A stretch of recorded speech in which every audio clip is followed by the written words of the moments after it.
You're tuned into the Comics Pals Book Club. This is our monthly session special episode where we pick a book and we read it. And we come on here to review it and discuss it and all that good stuff. Hopefully you guys have listened to other book clubs in the past. If you haven't, welcome. Today we're going to be talking about Infidel, which is a comic book by Pornsak Pichetshote, I think is how you say his name. Let Kale try. I could be wrong. Go ahead, Kale.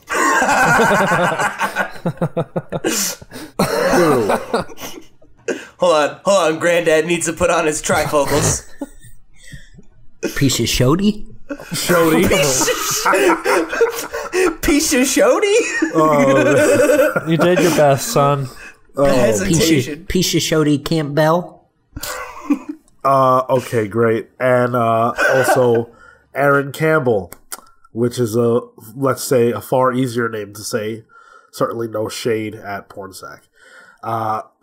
Coloring and editing on this book was done by Jose Villarrubia, which I think is how you say his name. If Marco? not, that's pretty close. Is that true? Villarrubia. There's no J in there. There's no accent over those letters, man. You better get out of here with that. Wait, what do you mean? Bija, double L's, and then Rubia, there's two R's next to each other. Listen, I took high school Spanish. There is no J in the year. I'm pretty sure you took middle school Spanish, dude. So Fair. it's, we're having a little fun with it. It's kind of funny that, we're kind of playing with the names a little bit just because of the themes of the book. This is a book that really... Now I feel bad. I mean, I guess. You should. I mean, listen. Who told you to talk about this book while white? Oh my god. Listen, you This is did. what I signed up for.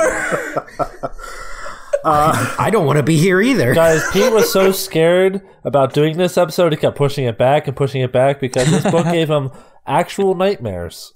Yep. This book didn't give me nightmares, but it definitely made it difficult to eat while I was reading it because it is absolutely horrifying. And there are some gruesome images here.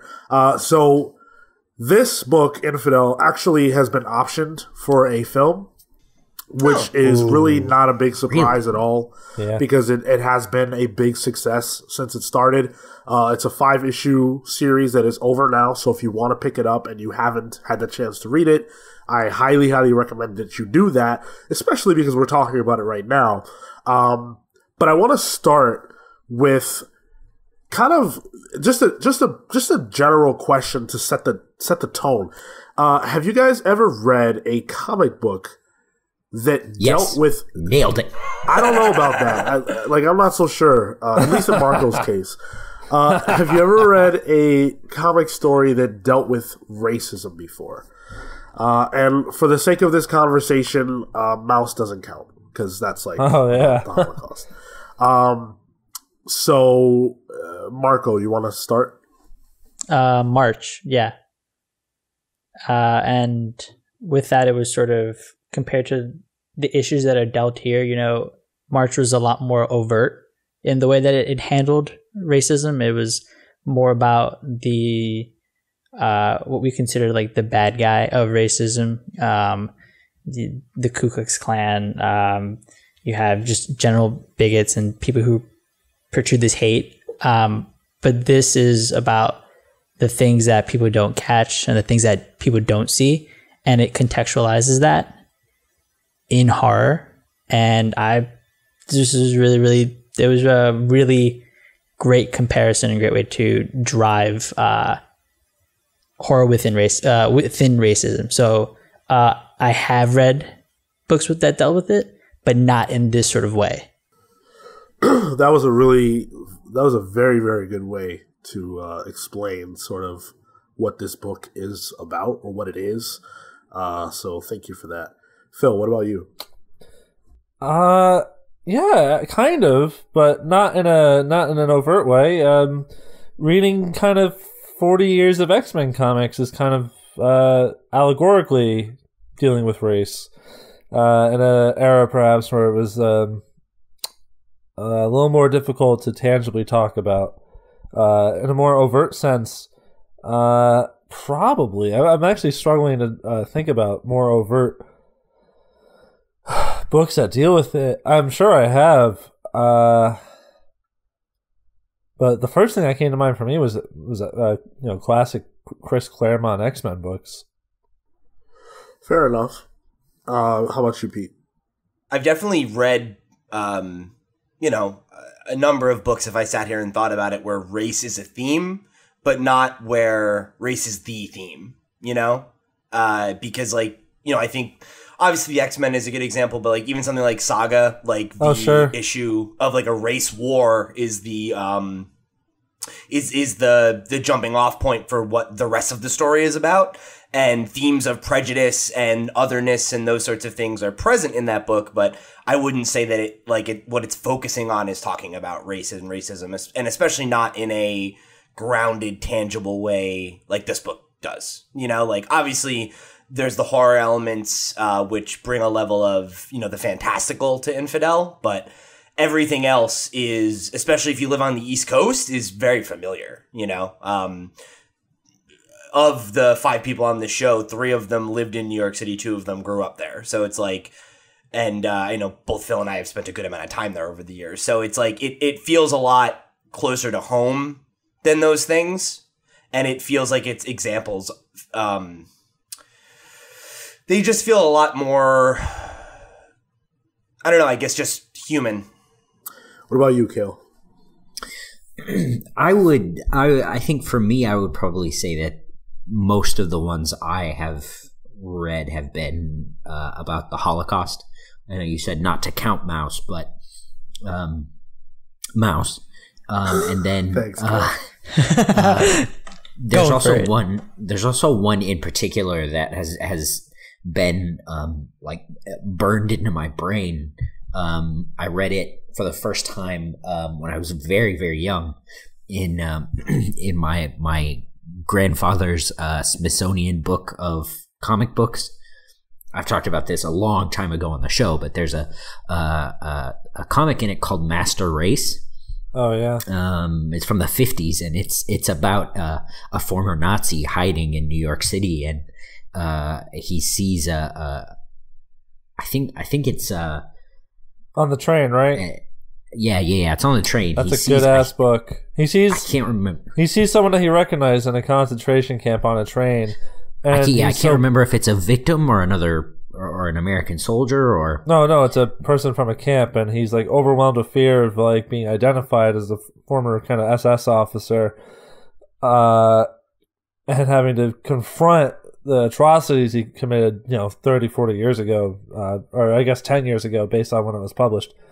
That's a really good one. Yeah, and that's always stuck with me. Yeah, when I thought about the answer to this, the main book that came to mind was a book called Strange Fruit by J.G. Jones and Mark Waid. That book is actually very infamous because it deals with racism in a very overt way. There's lots of use of the N-word. It takes place at a time where relations between whites and blacks are not good, and black people are still sort of viewed as borderline subhuman, at least in this particular time and this era. And the reason why it was infamous is because both of those creators are white, and a lot of people felt that they were not right to tell that story because of that fact. And I actually think that plays a lot into some of the themes of this book, and something that both creators talked about during their press run for this book. Now, Aaron Campbell is a white man, and there were questions about whether or not he was the right creator to tell this story. Now, he's the artist, and Pornsak is Thai, I believe. Yeah. And, he was asked that question, and I don't really want to necessarily say what he thought. I'm more interested in what you guys think about that. So this is something that I have a really hard time having an opinion that feels nuanced on because it's not something that I've ever had to deal with, right? Like most stories are about white men, and most stories are written by white men historically in like the entertainment industry. So it's like and the idea of having someone who's not white write a story about white men doesn't bother me at all. So it's easy to try and apply that same logic and be like, well, I don't see why it's a problem. But, you know, I think just like they kind of touch on this issue in Infidel, I think the issue, like how we talk about race and how those things kind of come down are really like, they're not so black and white. You know, I don't think there's a right answer or a wrong answer. And to me, if the takeaway from this book is a positive meditation on race relations, then I don't really think it matters who wrote it. Like when I was reading it, I wasn't thinking about the ethnicity of the creators. You know, I was thinking about the message that they were trying to get across and how that message was conveyed.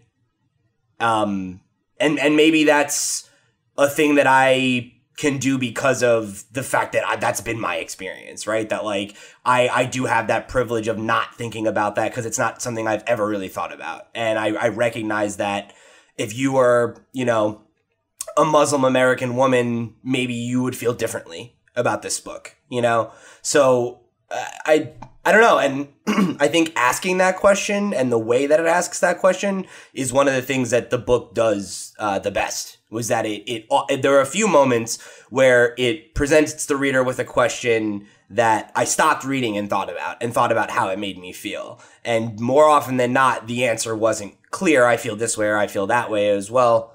You know, it's a nuanced discussion. And for my money, I think this book does a good job of raising those issues and presenting them to the reader and asking, well, what do you think about it?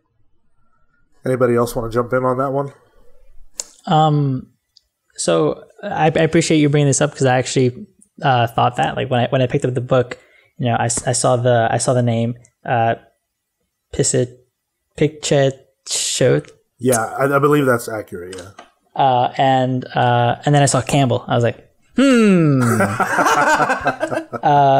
and so no, and actually I had the same thought, and I was sort of curious because I was sort of looking at it from a perspective of like, if I was to write this story, would I have chosen Aaron Campbell, who is white and who isn't somebody who might have a specific kind of context?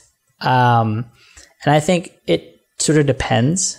It depends on what you're trying to portray, and it also depends on how you want to approach the message behind the work.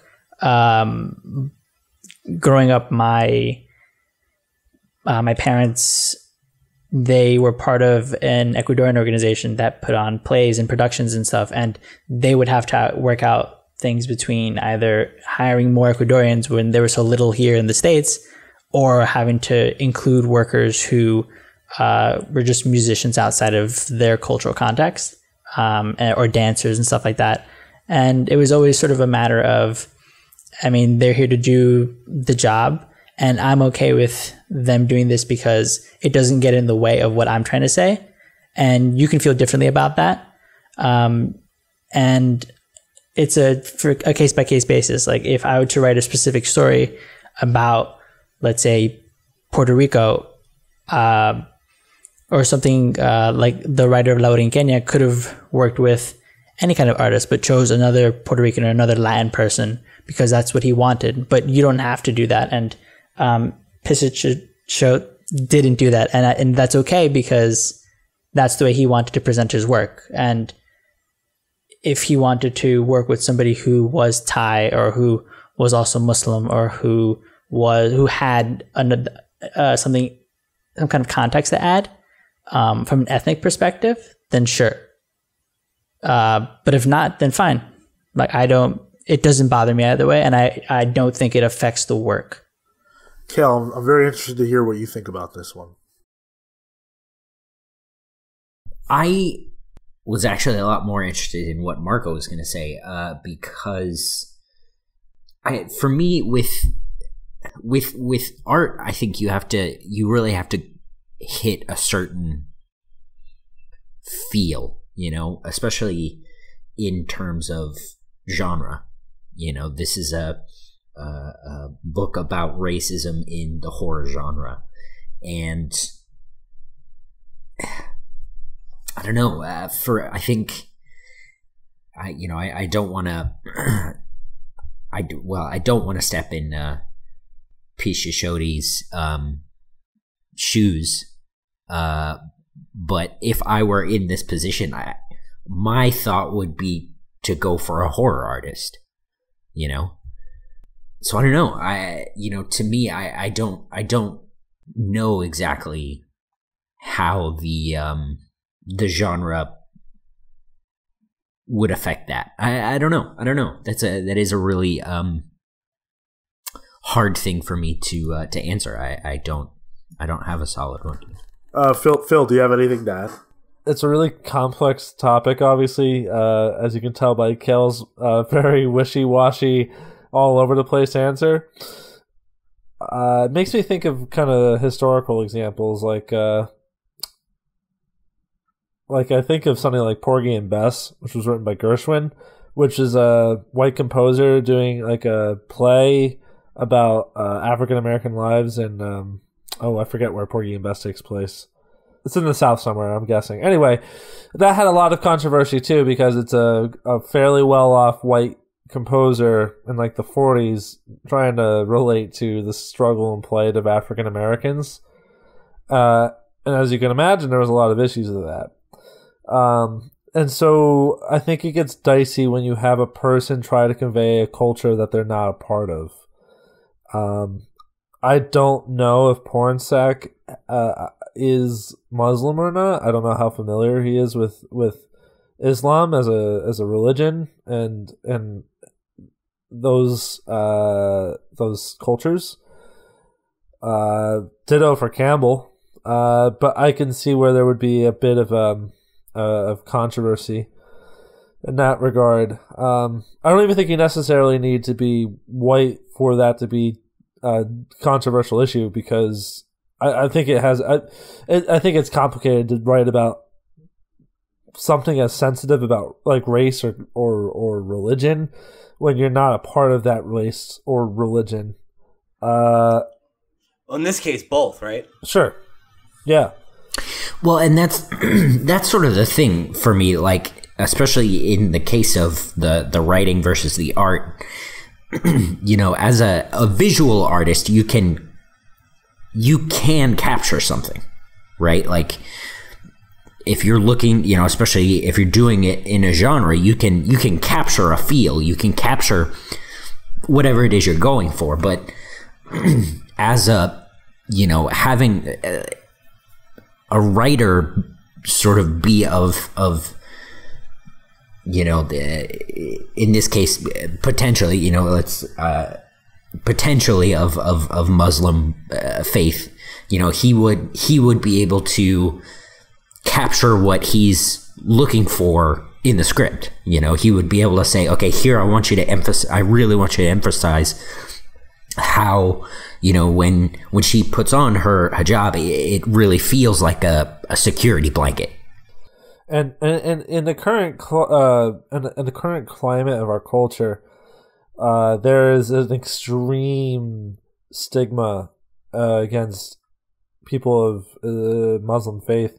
There's an extreme Islamophobia in our culture, and to tackle that now is especially a very delicate subject, I think. I'm so glad you brought that up.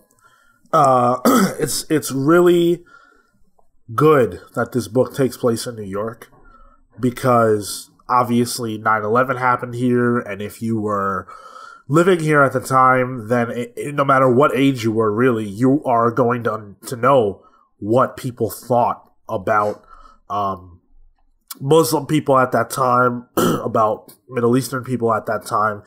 And I don't think that stigma has ever gone away here in New York. I think it's gotten worse. I think it's magnified.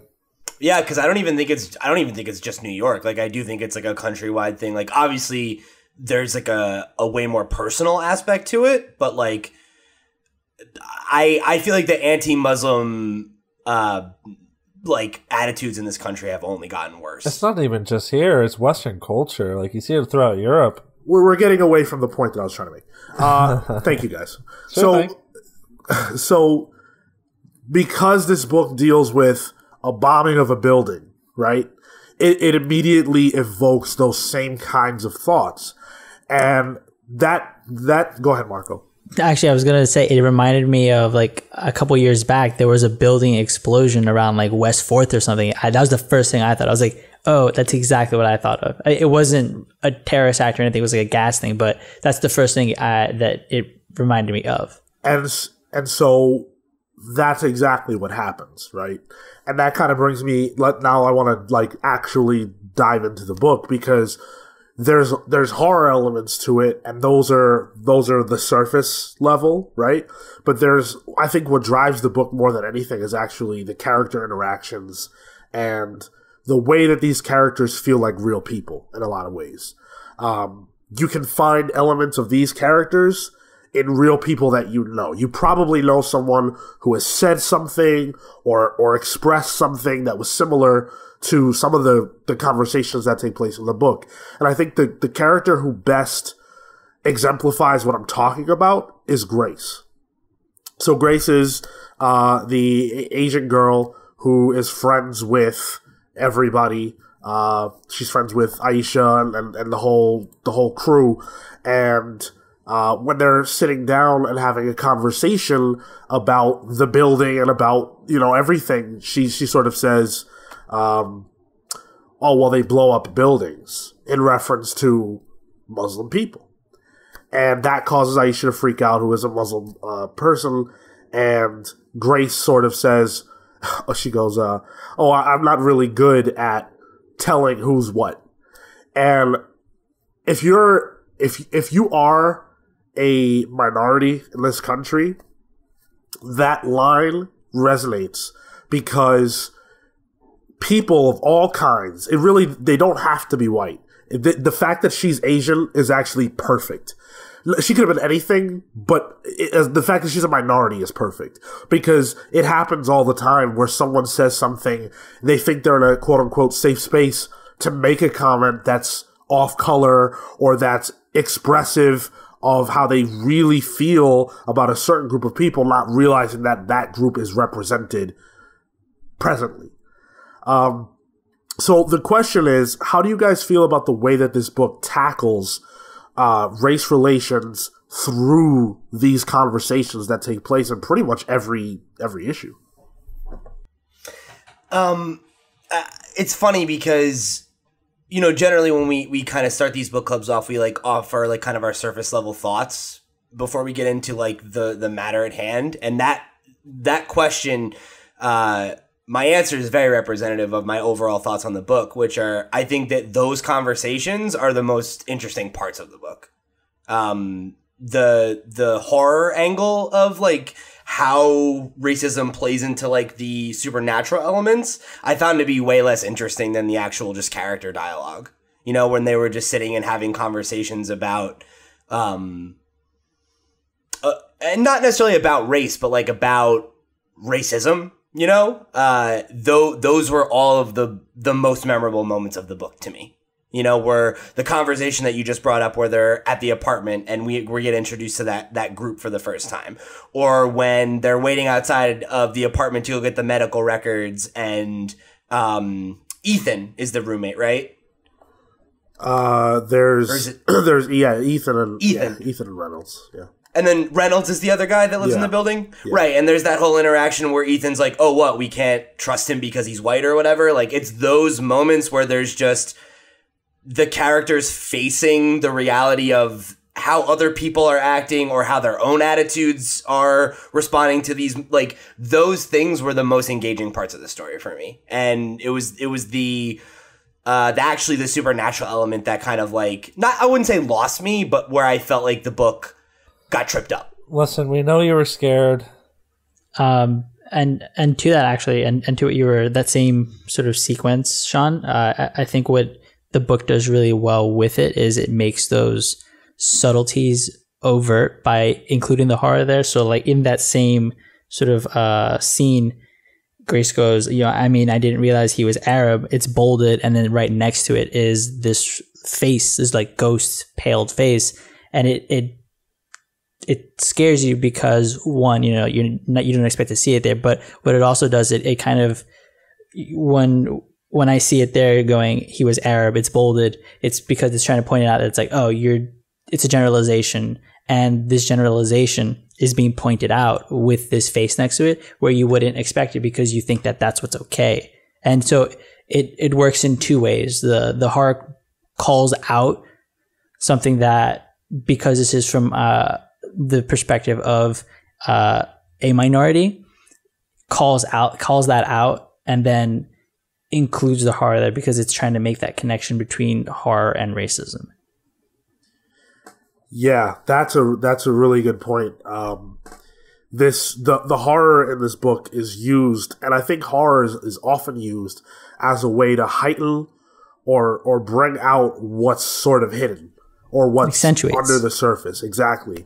And in that regard, I think Pornsak and Aaron Campbell did a phenomenal job of utilizing horror because the ways in which we see these characters interact and we see how they deal with race, it is horrifying. It is scary. It's scary when you are, because this book is about, well, the main character, the central character, Aisha, is a Muslim person, but this book is about others. This book is really about what it's like to be an other and how those kind of conversations go down. And I think in a lot of ways it is horrifying. You see that a lot of these characters are very fearful. Aisha is full of fear. Tom, her boyfriend, is very fearful, but he's fearful in a different way. His fear is that something will happen to Aisha. He's overprotective, right?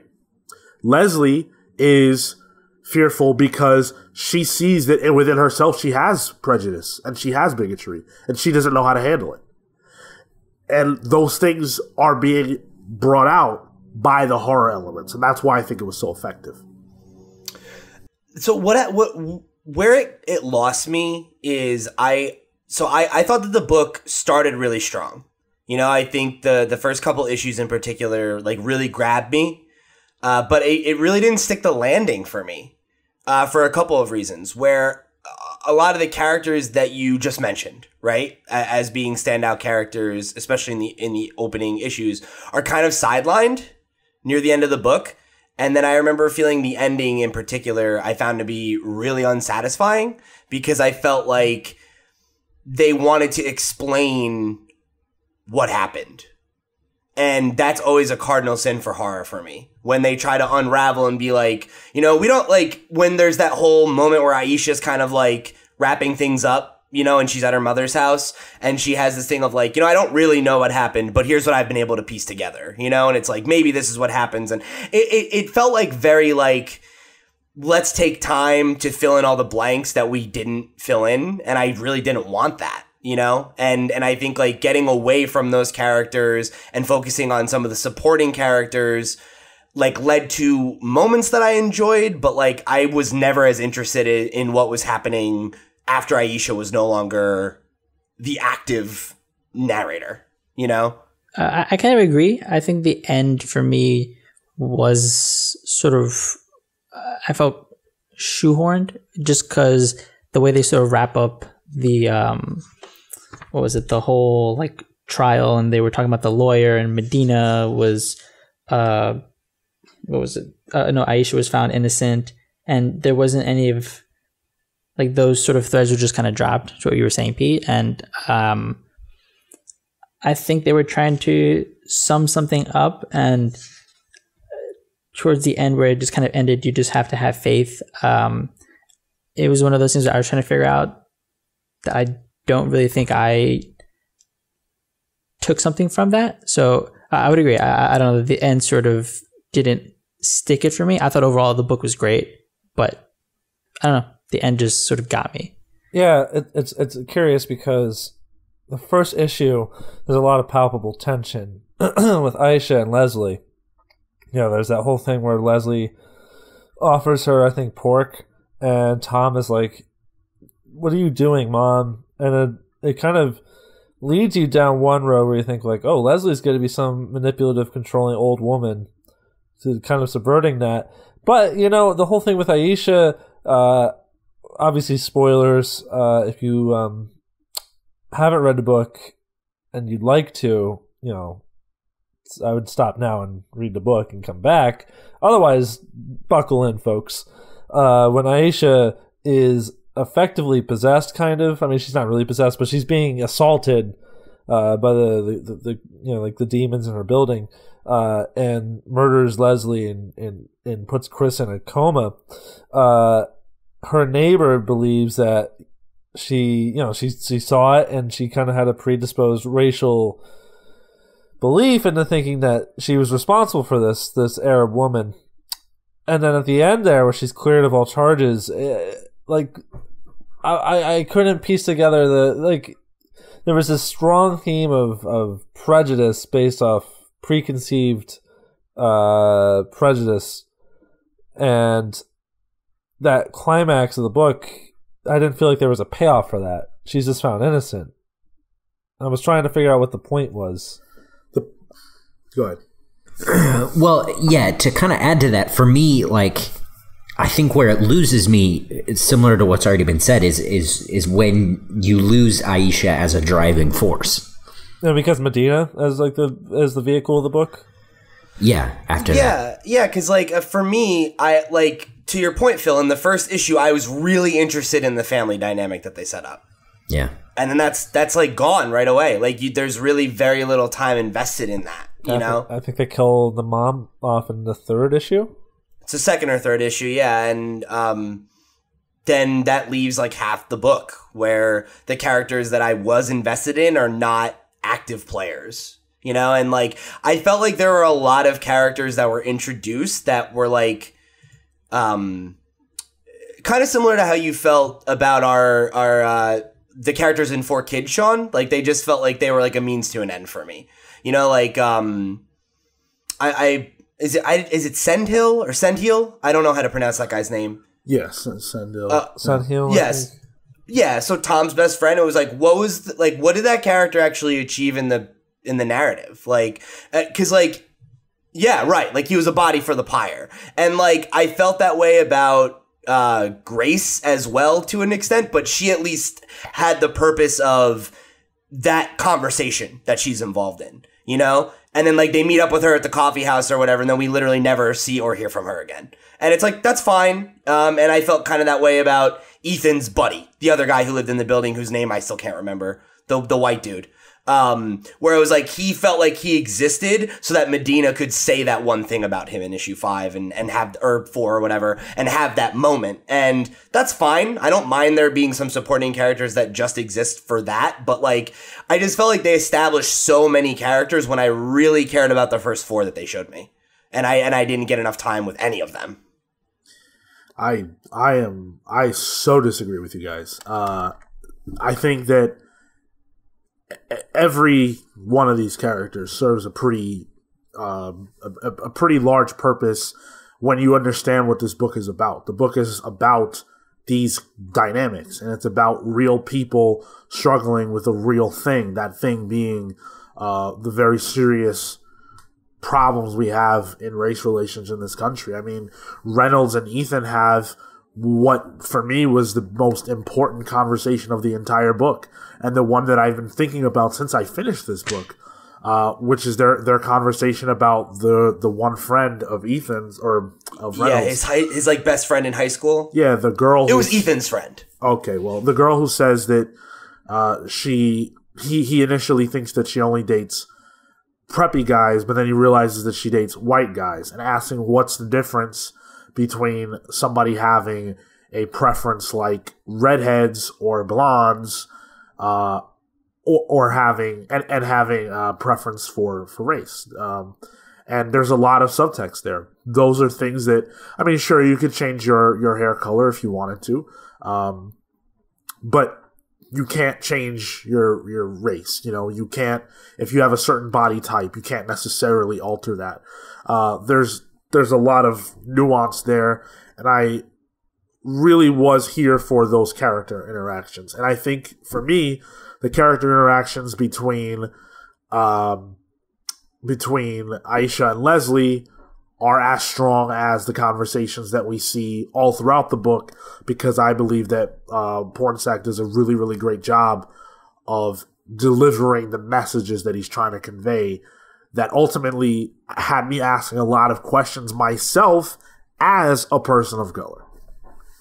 Do you think, Sean, that in the film, if they do proceed with the film, that it would approach those conversations with the same nuance as the book? Because I can't imagine that it would. Well, I would disagree. I think it would work better in the film. Well, he's asking if they would approach it that way. Yeah, I'm saying I think they would, and I think they would work better. Well, this question was actually asked to the creators in an interview, and they kind of just said, you know, whatever they do, the book exists, and they would hope that they would do it right, but that there's plenty of examples where Hollywood didn't choose to do that. I think if you remove those elements, it's not the same story. But also if you remove those elements, a story about an apartment building where it's haunted and these tenants have to figure out a way to stop that is interesting on its own. So I could easily see them just wanting that part and not the other parts. So going back to just regarding the sort of secondary characters, I do agree that they sort of helped a lot in the way that they just provide context, because you get different interactions and you get to see different perspectives. I think that's really helpful, even within minority groups. You know, you get to see these different people. We talked about Grace. We have Medina. We have Aisha. I have Ethan. Like, we have all these people, and it's ways to have conversation bounce off of different, off of these different ideas. I think they were really helpful, and like the latter half is sort of the part where they make it into kind of a chase enticed me, where it was like a race against time kind of thing. I enjoyed that. For me, it was just like directly after that where they resolved everything, where I had any issue. But up until that, I think everything that they tried to do, the sort of conversations that they had and what they were trying to say worked really well. I do just want to clarify my position there. Like, I don't disagree about the dialogue. I think the dialogue is the best part of the book. I didn't find many of the characters to be standout. Like, I thought that the conversations and the things they were involved in were good and well written, but I wasn't particularly attached to many of them. You know, that's more like the point I was trying to make. Not that like not that their interactions are bad or anything like that, because I think that's really the sell of it, you know? But I don't really need to know much about characters for them to have good conversations or interesting dialogue, you know? Like, I don't know anything about, again, the white dude whose name I keep forgetting, but Reynolds, thank you. That conversation that he has with Ethan, like, you don't really need to know anything beyond what Ethan tells you about himself in that conversation for that to be an interesting, thought-provoking moment or thought or meditation, you know? And I guess that is more my criticism about the characters in the story and the characterization in the story. Your criticism is that you don't need to know anything about them for it to be interesting? No, it's that I think the characters are kind of thin. I think that the things that they talk about and the way that they talk about them are well written enough that it doesn't matter. But I don't find that there's a lot of depth to any of the characters in terms of their personalities or like what I know about them or what I think or feel about them. Aisha's really the only one who I walked away with like really, like when Ethan died, I was upset because I was like, well, I kind of liked him. He seemed like a nice guy, like a decent dude. But aside from that, there was really no other character who, like, I really was like when Medina died, it's like, well, okay, Aisha lived. That's cool. I liked her. And it's not that I disliked Medina. It's just like, despite the fact that she was the main character for like half the story, I never really felt attached to her. You know, I felt like she felt like a means to an end to talk about broader subjects that I was interested in. you know, but I didn't feel close to her or to a lot of these other supporting players. I think that's a merited criticism. I think there's I think the book does suffer a little bit from maybe some of the supporting characters being thin. Maybe that transition from one main character to another halfway through. But Sean, I think you're right. I think that I said this about 4 Kids. It's not really about the characters as much as it's about the themes. It's a book about it's a book about how racism influences our interactions with other people, particularly if we live in a more racially diverse area. And that's kind of where the horror element plays out, at least I think in the first 3-4 issues. And those exchanges are really interesting and are really compelling. I like your point, Sean, about what people say when they perceive that they're in a safe space among friends, because at times maybe a more racially insensitive comment will come out of a person's mouth that you never thought of. And you made a point that these are all people that you could see yourself knowing. And I think that's absolutely true.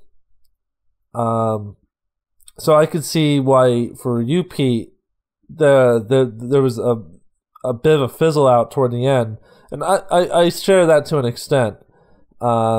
But I think the real meat of this book, from a narrative perspective, is definitely built on the conversations between characters about more racially complex issues. Yeah, I would agree with that.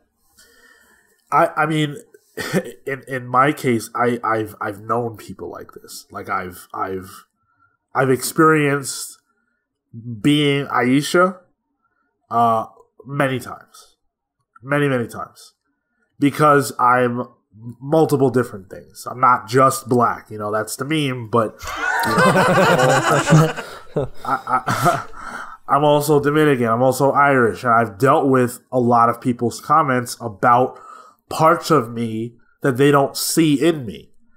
And that, I think, is where Pornsack shines, and why I feel so strongly about this book is because it represents that. And also, and I think this is an opportunity to slide into the art also, but the way that the book tells its story visually really sort of feels cinematic in a lot of ways. Do you know who I kept thinking of with Campbell? I kept thinking Dave McKean. Yeah. It felt really inspired. Especially the covers. Sure, yeah. But a lot of when it gets kind of fantastic with like the monsters and stuff, the coloring changes, the panels change, and it reminded me a lot of like Arkham House, Serious House on Serious Earth, and I mean that in the most complimentary way. His actual work on the horror aspects of the book, I think, enhance that part of it that may have been, I don't want to say lacking from a narrative perspective, but it does enhance it and give it a little more gravitas, I thought. I would definitely agree with that, because for me, the horror stuff was this stuff that I felt like when it worked for me really well. Like the moment that we described earlier, when there was like the subtle kind of haunting of it all, that stuff really played for me well. It was when we got deeper and deeper into that conversation about what the entity is and what it's doing that I kind of lost interest. But the art really, the art is deeply unsettling and gross, and, you know, it makes you uncomfortable. Yeah. And like, that is exactly what you want, you know, like I think it's a big part of delivering the vibe that this book is going for. And I like that it sets the scene, like on the first panel, like it has a fly, it has sort of markings on this person, it has these fingers, like it sets up the whole book to be like, all right, this is gonna be like fucked up shit, right?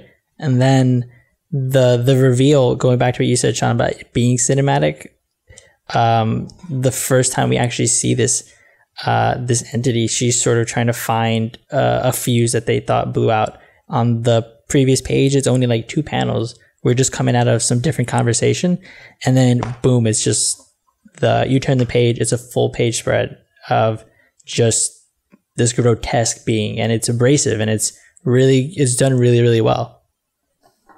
Yeah, absolutely. There's and the one thing that really stood out to me about the horror elements of the book is actually, I mean, beyond the fact that it's really creepy, but it's how it fuses with the narrative that Pornsak is telling. So there's a particular conversation that takes place between Ethan and Grace and Reynolds. I don't remember if Medina's present, but they're talking, and the panels are like weird. They're not traditional panels. It's a 2-page spread, I believe. And the panels are non-traditional, and there's creepy like markings and whatnot all over. It's like a dead body. Yeah. That's really effective. Right. And again, they're at they're nearing the height of their fear. And again, this book is all about bringing out what's within you through horror. And I think they just did a brilliant job of sending that message through pages like that. Brilliant stuff.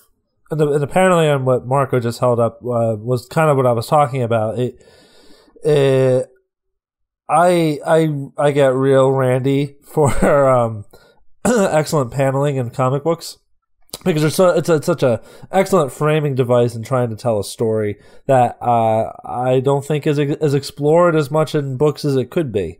And in what the 2-page spread out that Marco held up, I thought it was such a good framing device for a horror book like this. Now, my question to you guys is, how much do you think the demons in the book are, I guess, what are they supposed to represent? So, like, what I'm really thinking of here is the scene where Aisha pushes her mother down the stairs with Chris, her would-be stepdaughter. Now, is that supposed to be symbolic of the stressful situation that she is? Because they're not supposed to be living there. Tom doesn't want to live there. And the neighbor sees it and is immediately like, that Arab woman just killed that white woman. Like, is that informed by that predisposed stereotype? Like, what do you think the metaphor is? What's the, like, what is Pornsak going for? Like, what does the horror represent? Yes, what does the horror represent? I mean, it's hate, right? Wasn't that supposed to be the takeaway? Was that, hate can grow and evolve and twist in ways that we don't expect? Wasn't that one of the lines near the end when she's kind of wrapping it up? Like, and then there was the whole through line with the people who, or the things that she was seeing, whatever you want to call them. I believe they're supposed to be jinns. I looked it up a little bit, and that's like an Arab mythology thing that evil, and jinns are like genies, but they're it's way deeper than that. But a jinn, a vengeful jinn like that, can be born by somebody who dies and wants to get revenge on the person who killed them. So my kind of takeaway was that the people that she saw were all these, were all those white people that we had met who had expressed bigotry towards 3B or whatever, the guy who was the unintentional terrorist, I guess, and then projected that onto Aisha because she was Muslim. I would also go as far as to maybe posit, my theory that, they were out in the hallway having a conversation, and the neighbors could probably hear.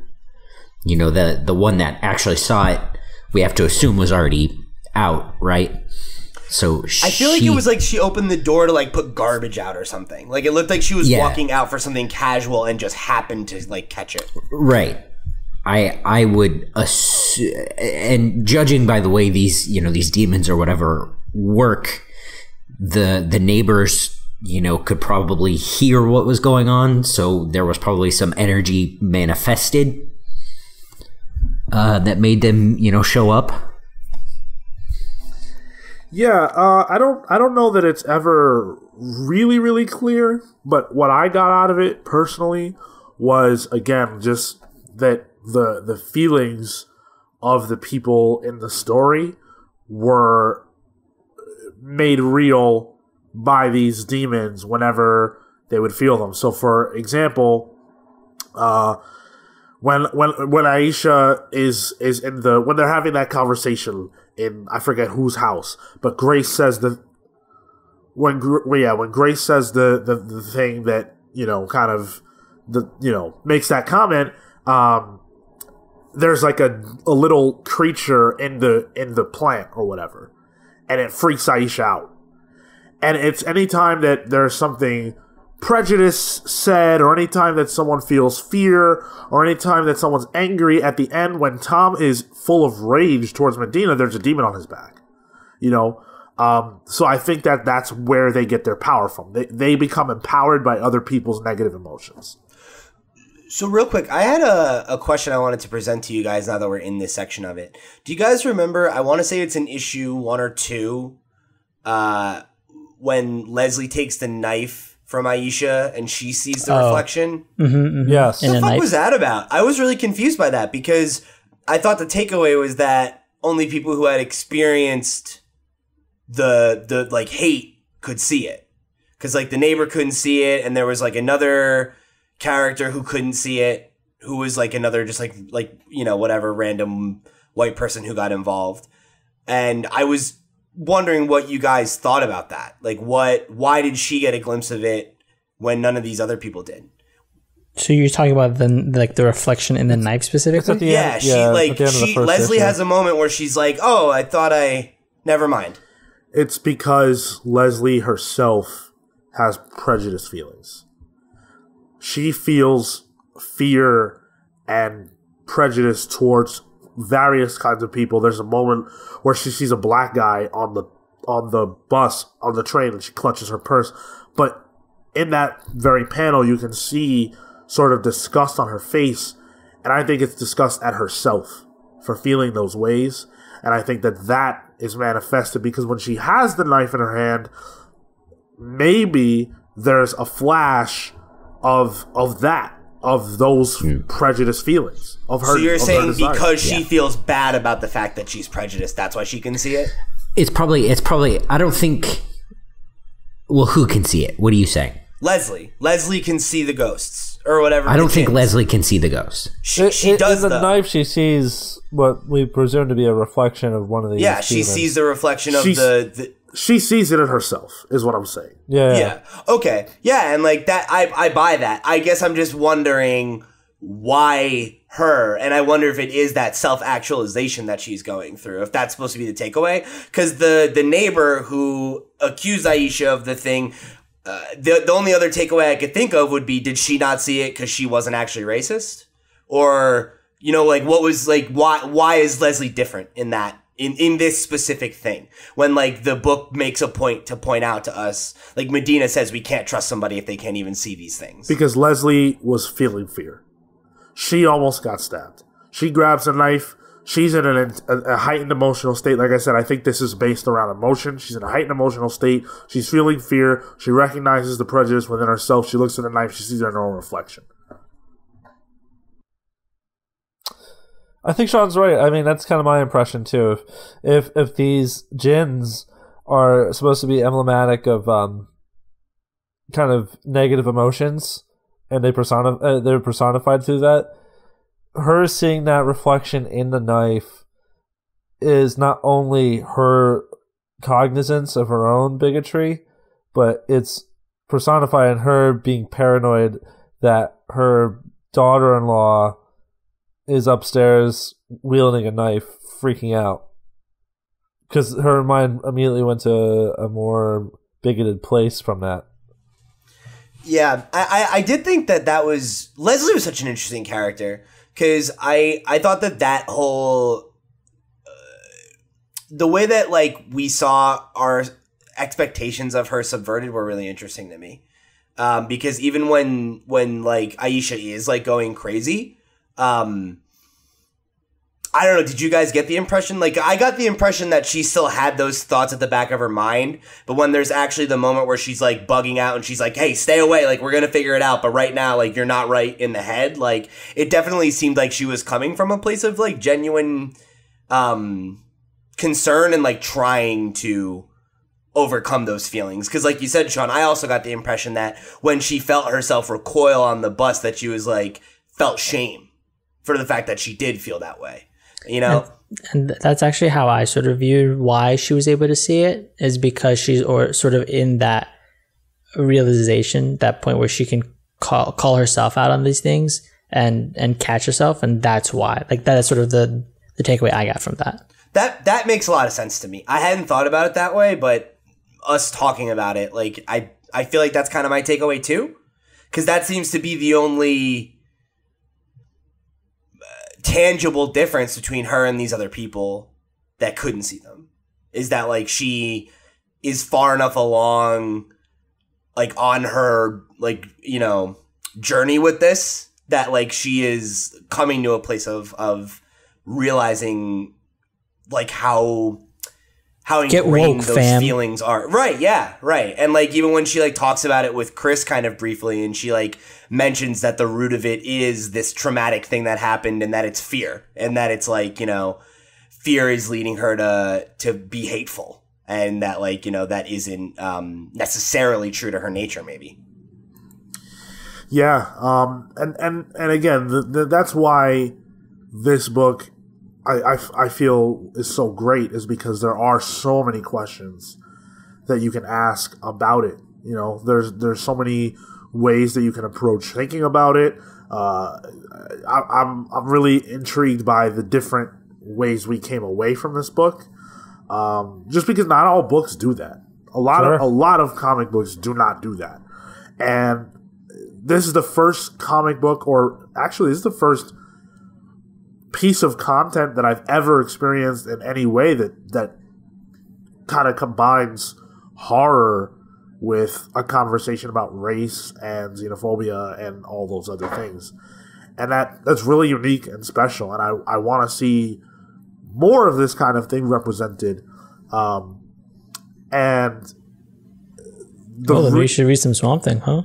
Yeah. Well, when you said that, my first thought went to Get Out, which was... Yeah, and this actually came out after Get Out. So it's funny that you guys bring that up, because they're asked in an interview whether or not they felt like Get Out's success is a part of the reason why this book got picked up for a movie so quick. And they said, yeah, absolutely. Because Get Out breaks that ground. And now Hollywood believes that people are more intrigued by these kinds of stories. And again, when you have minority creators and they have the capacity to tell their own stories, that's when you get to see things that are unique, like this book, like Get Out. So I'm happy that this book exists. And I guess just final takeaways before we close out here. Final thoughts, and would you recommend this book? Kale, you want to start? Final thoughts. It was fine.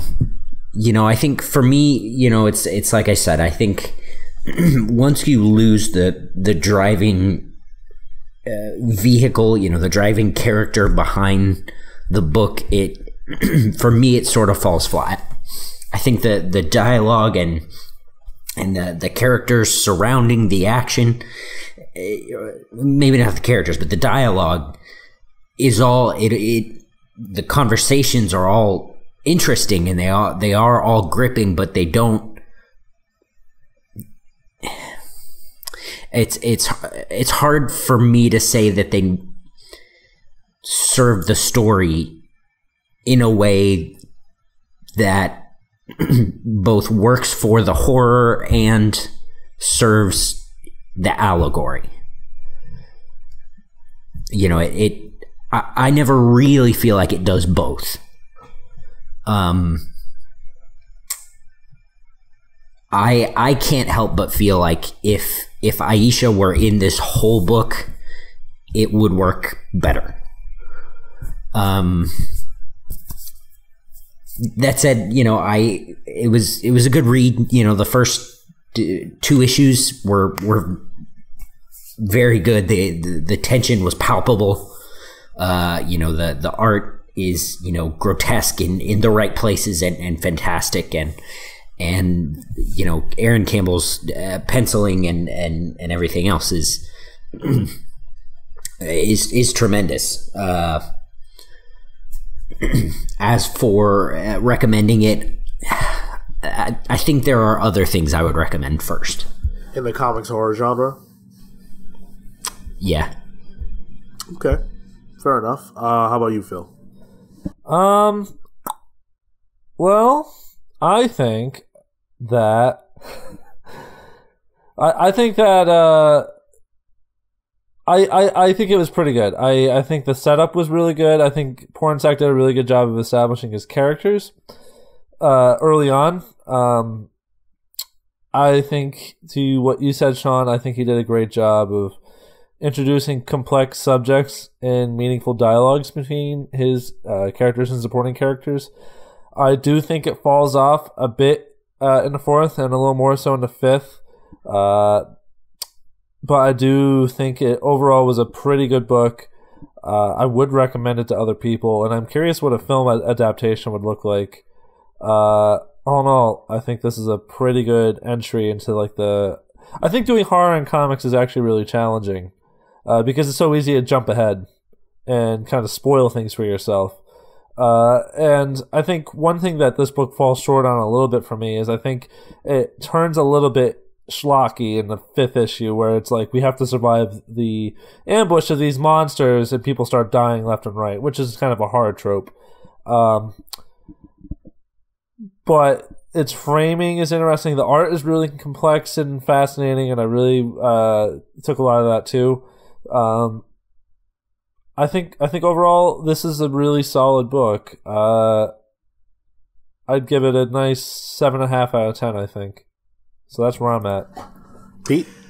I would say I echo a lot of the sentiments that have been put out here by Phil and Kale. I enjoyed the book. Like I think honestly, when I was done with it and I was kind of trying to sit and ruminate on it, I remember thinking I remember thinking of how you described 4Kids, Sean, where it was like I didn't not enjoy reading it. Like I found it to be an enjoyable read, but I didn't take away from it as much as I thought I was going to.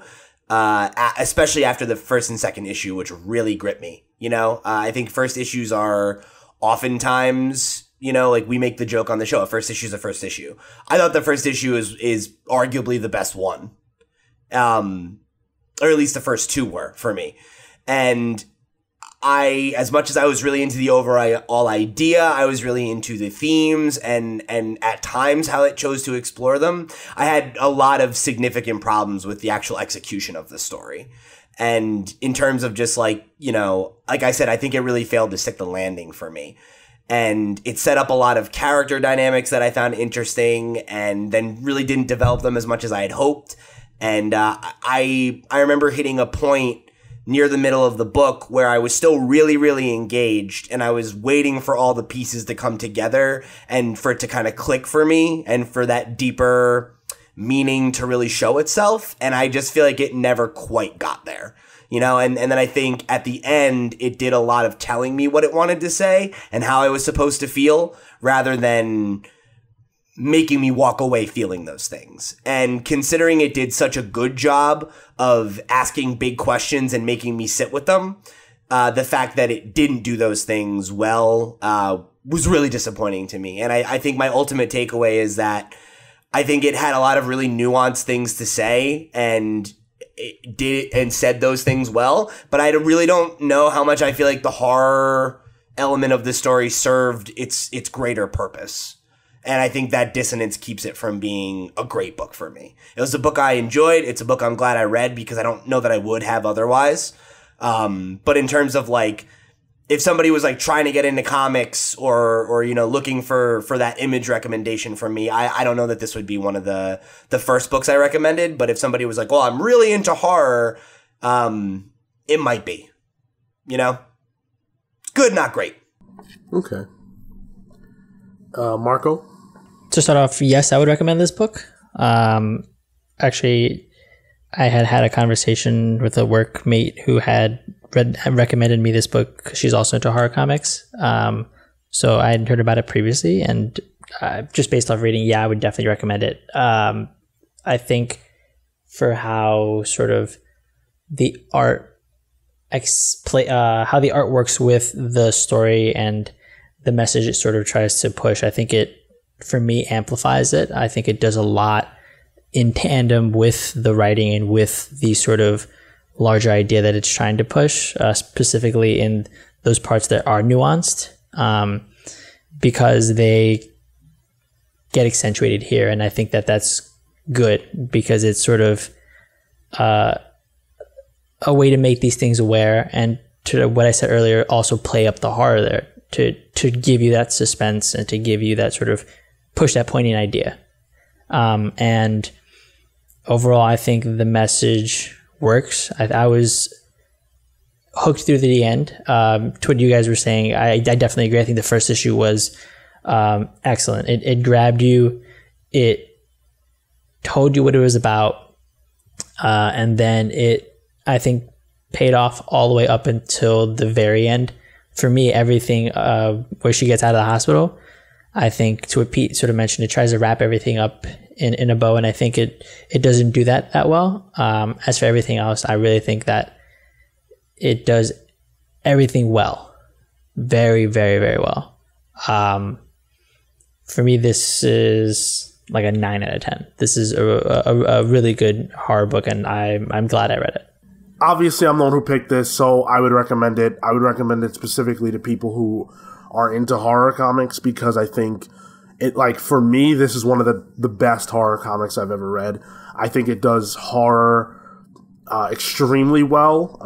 You know, most horror, specifically psychological horror, is meant to sort of take what's inside and bring it out and manifest it, and I think this book does that very, very well. Pornsack had some stuff to say here, and he had some stuff to get off his chest. If you read the back matter of the actual issues, it's very clear how he sort of took his real life and put it into this book in some ways, and some of the more lofty questions that he's asking himself. And what I love about it so much is that I don't agree with what you guys kind of were saying earlier, specifically Pete, about how it gives you the answers. I actually feel like it doesn't give you the answers. Yeah. Mm-hmm. I feel like it leaves you. I was left questioning a lot of things after reading it, and I think that that's the point. Ultimately, that's why the house can't be destroyed, or the building rather. It's because the building represents our hatreds, our fears, our prejudices, and that's not going away. And so all that's left after the fact is to ask those questions.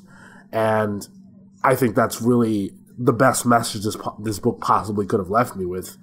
Anything else would have felt cheesy and fake.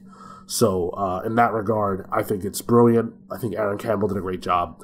And I'm happy that we read it. So hopefully you guys enjoyed this installment of the book club. This is a monthly thing that we do, so if you like this, be sure, of course, to drop us a like and let us know what you think about the book on your platform of choice. You can also reach out to us on social media at The Comics Pals. You can write to us at thecomicspals@gmail.com.